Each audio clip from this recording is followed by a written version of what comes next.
तो महाराष्ट्र की राजनीति में आज जो कुछ भी हुआ उसका असर 2024 के लोकसभा चुनाव पर भी पड़ना तय है। अभी 10 दिन भी नहीं बीते जब पटना में विपक्षी दलों की एक बड़ी बैठक हुई थी, जिसमें 2024 में बीजेपी के खिलाफ रणनीति पर चर्चा हुई थी। उस जगह एनसीपी अध्यक्ष शरद पवार भी मौजूद थे। क्या था कि पटना मीटिंग के 10 दिन के अंदर ही पवार के साथ घटना हो जाएगी और विपक्षी एकता में फूट हो जाएगी।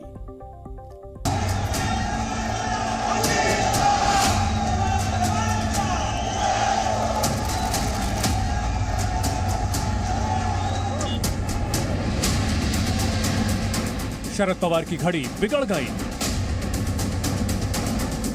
पटना में बैठक, 10 दिन में ही दुर्घटना।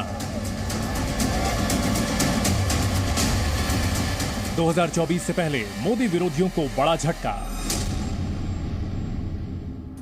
महाराष्ट्र की राजनीति पहाड़ों के मौसम की तरह है, कब क्या हो जाए कोई कुछ नहीं कह सकता।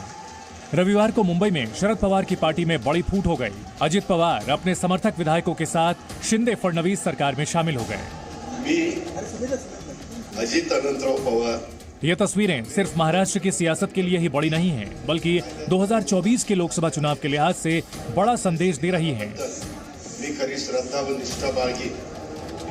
अजित पवार का महाराष्ट्र का डिप्टी सीएम बनना कैसे 2024 की राजनीति बदलने वाला है, उसके लिए आपको मुंबई से 1700 किलोमीटर दूर पटना की 9 दिन पुरानी एक तस्वीर दिखाते हैं। 23 जून को पटना में बीजेपी विरोधी दलों की महाबैठक हुई थी। उस बैठक में हर वो दल मौजूद था जो 2024 में बीजेपी को केंद्र में आने से रोकना चाहता है। इस मीटिंग में उत्तर से लेकर दक्षिण और पूरब से लेकर पश्चिम तक की राजनीतिक पार्टियों के बड़े नेता मौजूद थे। शरद पवार भी वहां मौजूद थे और 2024 को लेकर विपक्षी एकता को मजबूत करने और बीजेपी से मुकाबले का दावा कर रहे थे। लेकिन 10 दिन भी नहीं बीता और पटना की मीटिंग के बाद सबसे पहले खेला पवार के साथ ही हो गया। शरद पवार की पार्टी ही टूट गई। शरद पवार की पार्टी में फूट की वजह भी है 2024। यकीन ना हो, डिप्टी सीएम अजित पवार को सुन लीजिए। ममता बॅनर्जींचा पक्ष तृणमूल काँग्रेस, कुठं केजरीवाल साहेब त्यांचा आप पार्टी विरुद्ध काँग्रेस, पंजाबमध्ये देखील तसंच, असं अनेक ठिकाणी वेगवेगळे प्रश्न त्याच्यामध्ये आहेत। अजित पवार का इशारा था कि 2024 को लेकर विपक्ष की मौजूदा एकता सिर्फ दिखावा है। हकीकत में विपक्षी एकता है ही नहीं। एनसीपी के नेता और नए नए मंत्री बने छगन भुजबल ने तो इससे एक कदम आगे बढ़ते हुए 2024 के लिए बड़ी भविष्यवाणी कर दी, और वो भी शरद पवार का नाम लेकर। पवार साहेबांनी सुद्धा काही दिवसापूर्वी आम्हाला सांगितलं की देशामध्ये तर मोदी साहेबच येणार आहेत प्रधानमंत्री 24 मध्ये सुद्धा। एनसीपी के बागी नेता प्रधानमंत्री नरेंद्र मोदी की तारीफ करने लगे हैं। सीधा संदेश है कि 2024 में महाराष्ट्र में मोदी का नाम ही चलेगा। एनसीपी के जो बागी विधायक शरद पवार से अलग हुए, उनके गुस्से की वजह भी 23 जून की पटना मीटिंग ही थी। विपक्षी दल पटना की बैठक के बाद अब बेंगलुरु में बैठक के लिए एजेंडा तैयार कर रहे होंगे, लेकिन वहां की बैठक का एजेंडा तय होने से पहले ही महाराष्ट्र में खेला हो गया। अब एनसीपी में बगावत का असर 2024 की राजनीति पर क्या होगा, इसको भी समझ लीजिए। 2024 से पहले विपक्षी एकता की रणनीति फेल हुई। अब शरद पवार के लिए विपक्षी एकता से बड़ी चुनौती पार्टी बचाना है। महाराष्ट्र में बीजेपी और उसके सहयोगी मजबूत नजर आ रहे हैं। बाकी विपक्षी दल भी अब एकजुटता से हिचकेंगे। कई विपक्षी दलों को अब अपनी पार्टी के टूटने का डर सताने लगा है। फिलहाल अब सवाल तो ये भी है कि एनसीपी में इतनी बड़ी फूट क्या एनसीपी के नेताओं ने आपसी बातचीत से कर ली, या फिर इस फूट के पीछे कहीं राजनीति के चाणक्य का तो ही हाथ नहीं है। नीलेश शुक्ला और अंकुर त्यागी के साथ ब्यूरो रिपोर्ट, जी मीडिया। दरअसल अजित पवार का एनडीए फोल्ड के साथ जाना महाराष्ट्र की बड़ी सियासी घटना है और इसका सीधा असर 2024 के लोकसभा चुनाव पर पड़ने वाला है। और इसके पीछे के आंकड़ों को देखेंगे तो यह बात आपकी समझ में आएगी। बीजेपी के लिहाज से देखें तो महाराष्ट्र की अहमियत पार्टी को बखूबी मालूम है। यहां उत्तर प्रदेश के बाद सबसे ज्यादा 48 लोकसभा की सीटें हैं। बीजेपी ने 2019 के संसदीय चुनाव में शिवसेना के साथ मिलकर 41 सीट पर जीत हासिल की थी, जबकि उस साल एनसीपी को 4 और कांग्रेस और एआईएमआईएम को एक सीट पर जीत हासिल हुई थी। एक सीट निर्दलीय नवनीत राणा ने जीती, जो बीजेपी समर्थक मानी जाती है। और अब 2024 में बीजेपी के सामने विपक्ष के साथ खड़ा ठाकरे परिवार होगा। पार्टी उम्मीद जता सकती है कि अजित पवार जैसे सहयोगी उसे सियासी नुकसान से बचा सकते हैं। अब यह भी समझिए कि बीजेपी के लिए महाराष्ट्र में अजित पवार अचानक इतनी बड़ी जरूरत कैसे बन गए। तो बीजेपी का प्लान क्या है यह भी आपको बताते हैं। 2024 से पहले बीजेपी महाराष्ट्र विस्तार की तैयारी कर रही है। ठाकरे परिवार से होने वाले नुकसान की भरपाई भी पार्टी को करनी है। महाराष्ट्र में लोकसभा सीट को किसी सूरत में कम होने देना पार्टी नहीं चाहती, ताकि दक्षिण भारत से अगर उनको जो नुकसान हो रहा है, मिलने वाला जो संभावित झटका है, उसका सामना किया जा सके। दूसरी ओर शरद पवार और उद्धव ठाकरे सियासी तौर से कमजोर होंगे तो फायदा मिलने की उम्मीद भी पार्टी को बढ़ जाएगी। साथ ही अजित पवार की जमीनी पकड़ का इस्तेमाल करना भी बीजेपी की प्लानिंग का हिस्सा हो सकता है। और इस बगावत पर असदुद्दीन ओवैसी का बयान आया। पहले प्रफुल्ल विपक्ष की बैठक में गए, अब प्रफुल्ल पटेल बीजेपी में शामिल हो गए। असदुद्दीन ओवैसी इसी तरह से तंज कसते हैं। यह कैसी विपक्षी एकता है, यह ओवैसी ने कहा। कांग्रेस दूसरों को बी टीम कहती है। असदुद्दीन ओवैसी इसी तरह से तंज कसने के लिए जाने जाते हैं। एक बार वो फिर से कह रहे हैं कि विपक्ष की बैठक में प्रफुल्ल पटेल गए, वो बीजेपी में शामिल हो गए। जरा सुनिए। पटना में एक मीटिंग हुई और पटना की मीटिंग में महाराष्ट्र से शरद पवार साहब जिस शख्स को लेकर आए थे, प्रफुल्ल पटेल, आज प्रफुल्ल पटेल बीजेपी से जाकर मिल लिए। आप बताइए कौन से पोजीशन की मीटिंग है ये, जिसको आप बुला रहे हैं, जो आपके साथ बैठकर बातें कर रहा है, वो चंद दिन के बाद आज बीजेपी की तारीफ करता है महाराष्ट्र में। मगर इसके बावजूद भी कांग्रेस के लोग सेकुलरिज्म का सर्टिफिकेट बांटते हैं कि सेकुलर है, ये कम्युनल है, ये बी टीम है, ये फुलान टीम है। जाहिर है एनसीपी में फूट हुई है तो विरोधी दलों का गुस्सा एक बार फिर से बीजेपी पर फूटा है। कांग्रेस ने इसके पीछे केंद्र सरकार का हाथ होने का आरोप लगाया है, तो वहीं समाजवादी पार्टी अध्यक्ष अखिलेश यादव ने कहा है कि मध्य प्रदेश के बीजेपी ने महाराष्ट्र को मध्य प्रदेश के बाद अपनी प्रयोगशाला बना लिया है। एनसीपी में बगावत के बाद से विरोधियों के निशाने पर बीजेपी आई है। बीजेपी जो केंद्र में जो पावर में बैठी है उसका दुरुपयोग कैसा करती है यह बस स्पष्ट हो चुका है।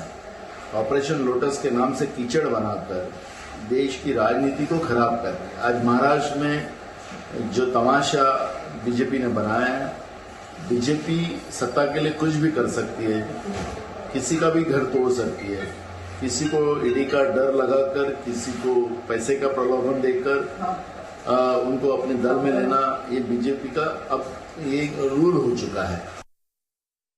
बहुत ही जुझारू नेता है उद्धव ठाकरे जैसे। पवार साहब बहुत ही सीनियर नेता है, संघर्ष करने वाले नेता है। और जो आप बात बोल रहे हो सही नहीं, कुछ लोग चले गए, विधायक चले गए होंगे, मंत्री चले गए होंगे, लेकिन पार्टी तो नेता के साथ रहती है हमेशा। नेता के नाम से पार्टी चलती है। बाला साहब ठाकरे, उद्धव ठाकरे जी का यही था और शरद पवार साहब का भी यही। मध्य प्रदेश पहले प्रयोगशाला थी बीजेपी की, महाराष्ट्र उससे बड़ी प्रयोगशाला बन गई। आप देखना लोकसभा का चुनाव आते आते देखना कितनी नए तरह के प्रयोग भारतीय जनता पार्टी करेगी, क्योंकि उसे सत्ता से बाहर नहीं जाना है, सत्ता में बने रहना। चाहे गरीब, किसान, वंचित, शोषित, पिछड़े, बहुजन, कहीं उनको स्थान न मिले, लेकिन उन्हें स्थान सत्ता का मिलना चाहिए। तो 2006 में राज ठाकरे ने अपने चाचा बाला साहेब ठाकरे से नाराज होकर अपना रास्ता चुन लिया था। अब अजित पवार ने अपने चाचा शरद पवार के खिलाफ बगावत करके अलग रास्ता तय कर दिया है। दरअसल बाल ठाकरे और शरद पवार ने अपनी अपनी संतानों को पार्टी की कमान सौंपी। सवाल है कि क्या संतान मोह में बड़े बड़े दिग्गजों की सत्ता और पार्टी संकट में आई है? देखिए यह खास रिपोर्ट।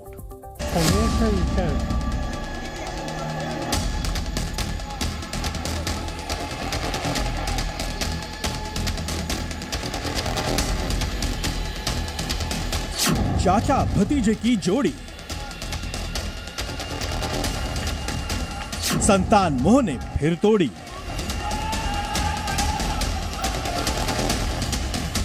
महाराष्ट्र की राजनीति में चाचा भतीजे की जुगलबंदी का इतिहास पुराना है, साथ ही संतान मोह के चलते पार्टियों के टूटने के किस्से भी उतने ही पुराने हैं।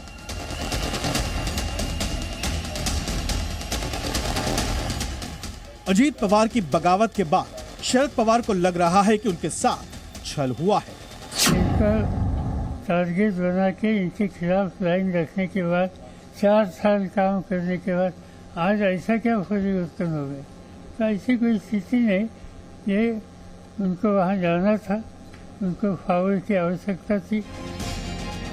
आपको बता दें कि हाल ही में शरद पवार ने अपनी बेटी सुप्रिया सुले को पार्टी का कार्यकारी अध्यक्ष नियुक्त किया था। साफ है 2024 के चुनाव की कमान वो अपनी बेटी को देना चाहते थे, लेकिन एक बार फिर उनके भतीजे ने बगावत कर साफ कर दिया कि संतान मोह में फंसी पार्टियों को इस तरह के बगावती तेवर देखने को मिलेंगे। आपको बता दें कि अजित पवार पहले भी अपने बगावती तेवर दिखा चुके हैं। 2019 में हुए महाराष्ट्र विधानसभा चुनाव के वक्त भी अजित पवार के बागी तेवर देखने को मिले थे। तब अजित पवार ने बीजेपी सरकार में उप मुख्यमंत्री पद की शपथ ली थी। इसके बाद एक बार फिर जुलाई 2023 में उन्होंने शरद पवार के खिलाफ बगावत कर दी और शिंदे सरकार में उप मुख्यमंत्री पद की शपथ ली। गद्दार गद्दार होता है, चोर चोर होता है, अच्छा आदमी होता है। इस बार सुप्रिया सुले एनसीपी की कार्यकारी अध्यक्ष बनी तो उन्होंने अजित पवार की तारीफों के पुल बांधे।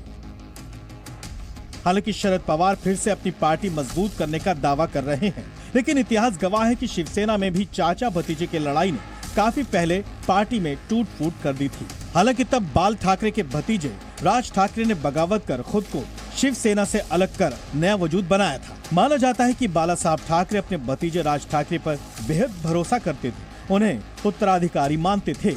लेकिन वक्त का पहिया घूमा और बाला साहब ठाकरे ने अपने बेटे उद्धव ठाकरे को सत्ता का तीर कमान सौंप पार्टी का भविष्य तय कर दिया। राज ठाकरे ने मार्च 2006 में महाराष्ट्र नव निर्माण सेना का गठन किया। उस दौरान शिवसेना के कई नेता राज ठाकरे पर भरोसा जताने लगे। नतीजा ये हुआ कि 2009 में हुए चुनाव में उनकी पार्टी ने बहुत बड़े मराठी वोटों को हासिल कर लिया। आपको बता दें कि इसी के बाद कांग्रेस और एनसीपी गठबंधन सत्ता में आई, लेकिन बात यही नहीं थमी। शिवसेना में टूट फूट का दौर जारी रहा और 2022 को उद्धव ठाकरे के खिलाफ बगावत छेड़ एकनाथ शिंदे ने पार्टी के कई विधायकों को तोड़ा और महाराष्ट्र सरकार में मुख्यमंत्री बन बैठे। साथ ही शिवसेना का मजबूत धड़ा भी उनके साथ आ खड़ा हुआ।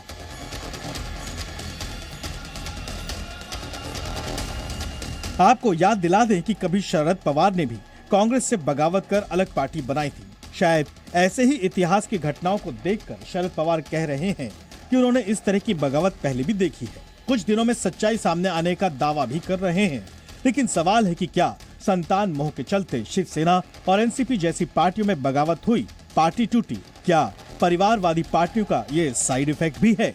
ब्यूरो रिपोर्ट, जी मीडिया। वैसे शरद पवार कई दलों और राजनेताओं के लिए खेवनहार भी रहे हैं, लेकिन इस बार उन्हें खुद एक ऐसी बगावत का सामना करना पड़ रहा है जिससे वो न सिर्फ अकेले पड़ गए हैं, बल्कि उनके सामने अपनी ही बनाई पार्टी के हाथ से जाने का खतरा पैदा हो गया है। और इसकी सबसे बड़ी वजह उनके ही भतीजे अजित पवार हैं। लेकिन अजित के साथ महाराष्ट्र की सियासत के 3 बड़े चेहरे भी हैं, जिन्होंने शरद पवार को अब तक की सबसे बड़ी चुनौती पेश की है। इसमें सबसे पहला नाम है प्रफुल्ल पटेल। सांसद के बतौर प्रफुल्ल का लोकसभा और राज्यसभा का लंबा अनुभव है। प्रफुल्ल शरद पवार के बेहद करीबियों में गिने जाते हैं। पार्टी कार्यकर्ताओं और दूसरे दलों के नेताओं के लिहाज से भी शरद पवार तक पहुंचने के लिए प्रफुल्ल पटेल संपर्क सूत्र रहे हैं। लेकिन अब एक ऐसा वक्त आया है जब प्रफुल्ल का अनुभव शरद के भतीजे के काम आ रहा है। दरअसल प्रफुल्ल पटेल को एनसीपी का बड़ा रणनीतिकार माना जाता है। कहा जाता है कि किसी भी बड़े मसले पर शरद पवार उनसे सलाह जरूर लेते थे। यही वजह है कि उन्हें इस साल जून में पार्टी का कार्यकारी अध्यक्ष तक बनाया गया था। लेकिन जिसने उन्हें यह पोस्ट दिया, पद दिया, उसे ही यानी कि शरद पवार को ही उन्होंने झटका दे दिया। शरद पवार का साथ छोड़ने वालों में दूसरा जाना पहचाना नाम छगन भुजबल का है। छगन भुजबल वैसे तो महाराष्ट्र की सियासत में कद्दावर माने जाते हैं, लेकिन इनके पास दल बदलने का भी खूब अनुभव है। छगन भुजबल मुंबई के मेयर रहे हैं। हालांकि 1991 में शिवसेना छोड़कर कांग्रेस का दामन इन्होंने थाम लिया और फिर 1999 में कांग्रेस छोड़कर शरद पवार के साथ मिलकर एनसीपी के फाउंडर मेंबर बन गए। लेकिन वही छगन भुजबल बीजेपी शिंदे सरकार में मंत्री बनकर अब प्रधानमंत्री मोदी और बीजेपी के गुण गा रहे हैं। दरअसल छगन भुजबल कांग्रेस एनसीपी सरकार में 2 बार डिप्टी सीएम रह चुके हैं और महाविकास आघाड़ी सरकार में भी मंत्री पद पर ये काबिज थे। उन्हें एनसीपी के लिए ट्रबल शूटर कहा जाता है, संकट मोचक कहा जाता है। लेकिन साफ दिख रहा है कि छगन भुजबल शरद पवार के लिए ही कितने बड़े ट्रबल साबित हुए हैं। प्रफुल्ल पटेल और छगन भुजबल का एनसीपी से यूं बाहर निकल जाना जाहिर तौर पर शरद पवार को चुभ रहा होगा, लेकिन दिलीप वलसे पाटिल की बगावत उन्हें हैरान जरूर कर रही होगी, क्योंकि पाटिल ज्यादातर मौकों पर महत्वपूर्ण मंत्री पद के लिए पवार की पहली पसंद रहे हैं। पर पवार का अब वो वाला भरोसा टूट गया। दिलीप वलसे पाटिल 1990 में कांग्रेस के टिकट पर महाराष्ट्र के अंबे गांव से विधायक बने थे। हालांकि पवार के पीछे पीछे उन्होंने भी कांग्रेस से अपनी राह अलग कर ली थी। पाटिल 2009 से 2014 तक महाराष्ट्र विधानसभा के अध्यक्ष भी रहे। उन्हें एनसीपी का नीति निर्धारक कहा जाता था, लेकिन दिलीप वलसे पाटिल ने अपने मेंटोर कहे जाने वाले पवार से ही राजनीति कर दी, ये पॉलिटिक्स दिखा दी। अजित पवार की बगावत के बाद महाराष्ट्र का पूरा सियासी समीकरण बदल गया है। राज्य में एनडीए के पास विधायकों का भरपूर नंबर है। इन आंकड़ों को जरा देखिए। महाराष्ट्र विधानसभा में कुल सीटें हैं 288। यहां बहुमत का नंबर है 145, जिसमें बीजेपी के पास है 105। साथ ही शिंदे गुट के पास 40 विधायक हैं। एनसीपी के अजीत गुट के पास जो दावा किया जा रहा है 42 इसका नंबर है, और अन्य को अगर जोड़ दें तो होता है 17, जो बहुमत से 59 ज्यादा है। जबकि महाविकास आघाड़ी में अब कांग्रेस के पास 45, शिवसेना उद्धव गुट के पास 17, अजीत की बगावत के पास, जैसा दावा है अजीत पवार के गुट का, शरद पवार के पास बचते हैं 11, और अन्य 6 विधायकों के साथ अगर इसे जोड़ दिया जाए ये बहुमत से तकरीबन 66 विधायक कम है। अब महाराष्ट्र की सियासत में एक बार फिर से बगावत हो गई है। एनसीपी नेता अजित पवार महाराष्ट्र में बीजेपी सरकार के साथ चले गए हैं, उसका हिस्सा बन गए हैं। इससे पहले एकनाथ शिंदे भी बीजेपी के पाले में आकर मुख्यमंत्री बने। इन दोनों घटनाओं से शरद पवार और उद्धव ठाकरे को सबसे ज्यादा धक्का लगा है। सवाल यह है कि क्या महाराष्ट्र की राजनीति में बीजेपी के पाले में आने की होड़ मची हुई है, या फिर बीजेपी का प्रण है कि जब तक तोड़ेंगे नहीं तब तक छोड़ेंगे नहीं।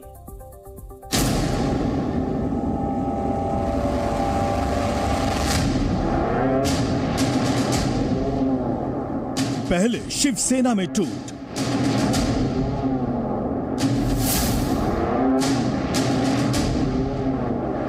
अब एनसीपी गई टूट।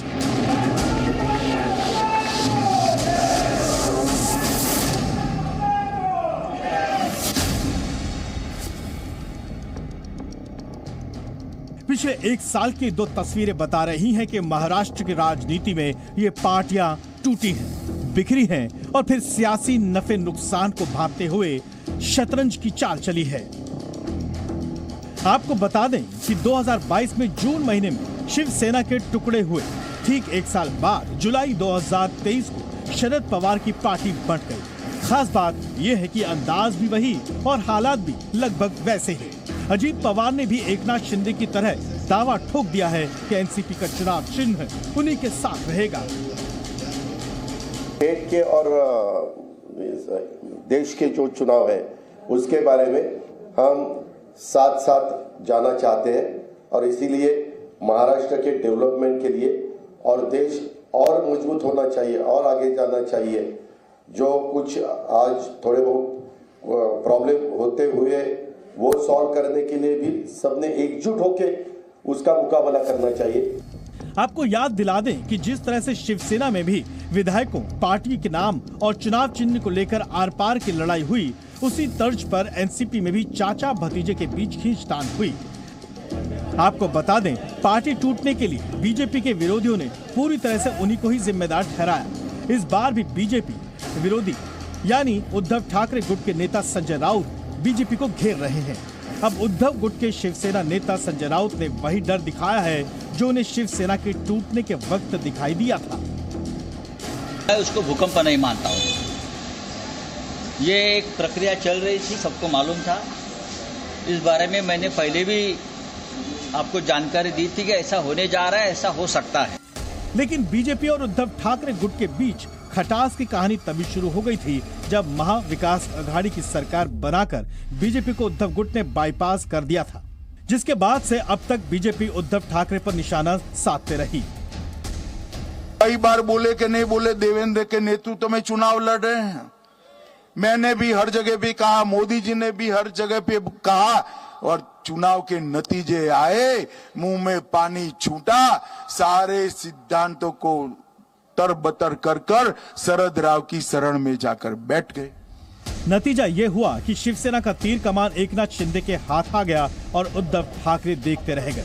लेकिन अब शरद पवार को अपनी सियासी साख बचाने के लिए चाणक्य बुद्धि का इस्तेमाल करना होगा। ब्यूरो रिपोर्ट, जी मीडिया। महाराष्ट्र सरकार में एनसीपी की एंट्री में महाराष्ट्र बीजेपी के सबसे बड़े चेहरे देवेंद्र फडणवीस की बड़ी भूमिका मानी जा रही है। पिछले साल जब एकनाथ शिंदे भी शिवसेना को तोड़कर बीजेपी के साथ आए थे, तब भी फडणवीस ने बड़ी भूमिका निभाई थी। मेरा पानी उतरता देख मेरे किनारे पर घर मत बसा लेना। मेरा पानी उतरता देख मेरे किनारे पर घर मत बसा लेना। मैं समंदर हूं, लौट कर वापस आऊंगा। 1 दिसंबर 2019 के दिन जब शिवसेना ने बीजेपी का साथ छोड़कर एनसीपी का हाथ पकड़कर सरकार बना ली थी, तब विपक्ष के नेता के तौर पर सदन में खड़े होकर देवेंद्र फडणवीस ने ये बयान दिया था। तब उद्धव ठाकरे और शरद पवार मुस्कुरा रहे होंगे, लेकिन 1 साल पहले 1 जुलाई 2022 के दिन जब एकनाथ शिंदे ने शिवसेना को बाय बोलकर बीजेपी के साथ सरकार बनाई, तो ये फडणवीस नाम के समंदर की पहली वापसी थी। तब उद्धव ठाकरे को सदमा लगा था। और अब शिंदे सरकार में अजित पवार के डिप्टी सीएम पद की शपथ लेते ही फडणवीस की लहर ने एनसीपी के बांध को भी तोड़ दिया। इस बार सदमे में शरद पवार है, लेकिन अब नई शिंदे सरकार में देवेंद्र फडणवीस की भूमिका सबसे ज्यादा अहम होने वाली है। शपथ ग्रहण समारोह के दौरान उनके चेहरे की खुशी विजेता वाली थी। उनकी बॉडी लैंग्वेज भी बता रही थी कि इस खेल में जीत उनकी हुई है। पूर्व मुख्यमंत्री और मौजूदा उप मुख्यमंत्री देवेंद्र फडणवीस को लेकर भी चर्चाएं चल रही हैं। फडणवीस का दबदबा महाराष्ट्र राजनीति में किसी से छुपा नहीं है। अब एक तरफ जहां मुख्यमंत्री एकनाथ शिंदे हैं, दूसरी ओर नए उप मुख्यमंत्री अजित पवार हैं, तो वहीं इस स्थिति को लेकर ये कहा जा रहा है कि फडणवीस के लिए बैलेंसिंग थोड़ी आसान होगी। एक बात तो साफ है कि शिवसेना के टूट के बाद सरकार बनी तो फडणवीस को सीएम पद की उम्मीद जरूर होगी, लेकिन उनको डिप्टी सीएम का पद मिला। इस भूमिका को भी फडणवीस ने हंसते हंसते निभाया, लेकिन अब ये पद भी उनको अजित पवार के साथ शेयर करना है और गठबंधन की सबसे बड़ी पार्टी का नेता होने की वजह से सबको साथ लेकर भी चलना है। माना जा रहा है ये काम फडणवीस के लिए ज्यादा मुश्किल नहीं होगा, क्योंकि शिंदे सूबे की सियासत में फडणवीस के कद को अच्छी तरह से समझते हैं और अजित पवार की सरकार में एंट्री भी बगैर फडणवीस की मर्जी तो नहीं हुई। पहले देवेंद्र फडणवीस ने साल 2019 में अजित पवार के साथ सरकार बनाने की कोशिश की थी, लेकिन उस बार उन्हें असफलता हाथ लगी थी। लेकिन इस बार अजित पवार एनसीपी के बड़े नेताओं के साथ वापस आए, जिसमें देवेंद्र फडणवीस की भूमिका निभाते हुए दिखाई दे रही है। लेकिन विपक्षी पार्टियां कयास लगा रही हैं कि महाराष्ट्र को नया मुख्यमंत्री भी मिल सकता है। 16 विधायक शिवसेना से फुट कर गए थे, वो डिस्क्वालीफाई हो जाएंगे और सरकार अनस्टेबल हो जाएगी। उसके लिए ये नया सपोर्ट दिया है। और मैं और एक बात कहता हूँ, अभी चंद दिनों में महाराष्ट्र को और एक मुख्यमंत्री मिलेगा। लेकिन क्या एनसीपी और शिवसेना के शिंदे गुट के साथ सरकार चलाते चलाते फिर से सीएम की कुर्सी फडणवीस के पास आ सकती है? इस पर राजनीतिक विश्लेषकों की राय भी सुनिए। समीकरण जो है वो कुछ समय बीतने के बाद वो स्थायी होंगे, स्थायी बने वो स्टेबल हो जाएंगे, टिक जाएंगे। अभी ये केवल एक स्थिति केवल इतने सीमित उद्देश्य के साथ ये उत्पन्न हुई है कि नेशनल कांग्रेस पार्टी जो है उसका विघटन हो। साफ है फडणवीस पहले भी महाराष्ट्र की शिंदे सरकार का महत्वपूर्ण चेहरा थे और अब भी महाराष्ट्र सरकार के त्रिदेवों